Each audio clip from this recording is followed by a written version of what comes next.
The police have discovered a massive vaccine fraud in Europe, and it is shocking.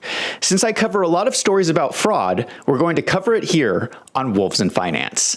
Do me a favor. Share this video on social media if you use Twitter or Facebook or Getter.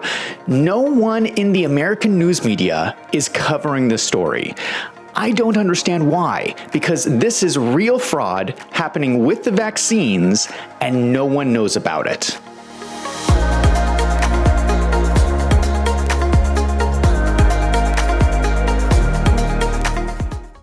Here is the police statement from the National Police website in Spain. I have translated it into English. This is from January of this year.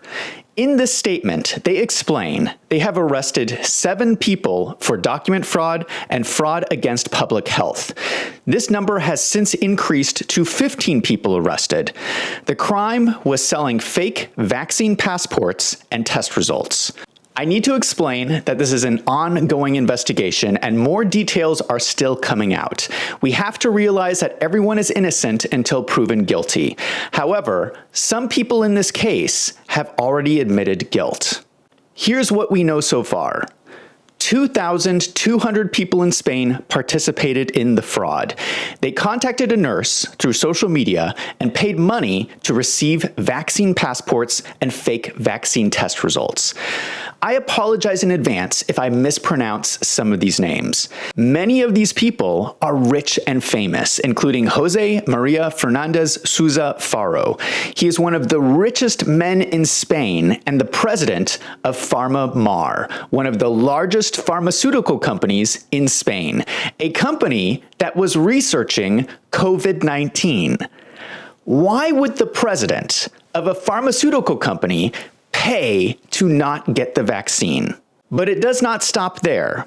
Other people involved include soccer player Bruno Gonzalez Cabrera, former Olympian beach volleyball player Fabio Diaz Steinacker, boxer Jose Luis Zapater, also called Tintin, a singer Kid Keo, a rap singer Anier, another rap singer Jar Fighter, an actress Veronica Etcheju, and a prestigious doctor named Camilo Esquivel. The investigation started in the Spanish city of Madrid under the codename Operation Jenner.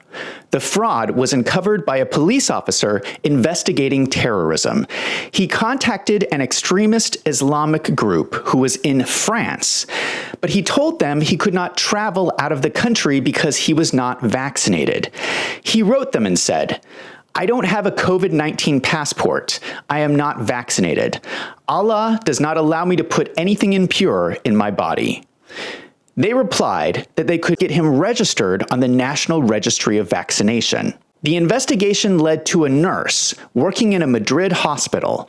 She was arrested and she admitted in a statement that she had stolen keys to access the computers for the database. The nurse was part of a larger criminal organization headquartered in France, but so far, only the Spanish participants in the fraud have been reported on in the press. We do not know yet what has been happening in France. The group was charging €50 for a negative PCR test certificate and between €200 to €1,000 for a COVID-19 passport. They changed the prices based on how rich the person was.